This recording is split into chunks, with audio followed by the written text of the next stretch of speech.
শুধুমাত্র এই দোয়াটি একবার পড়েন, আল্লাহ তাআলা আপনার 90 বছরের গুনাহ মাফ করে দেবেন ইনশাআল্লাহ।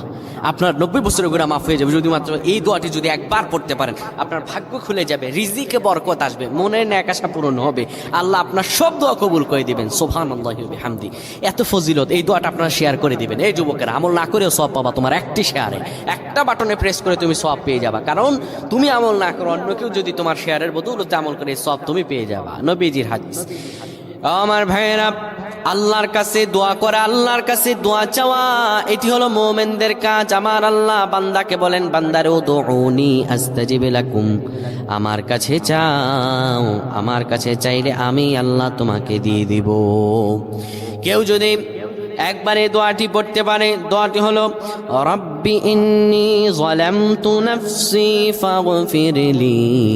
কেউ যদি এই দোয়াটা একবার পড়তে পারে, আমার আল্লাহ তাআলা তার 90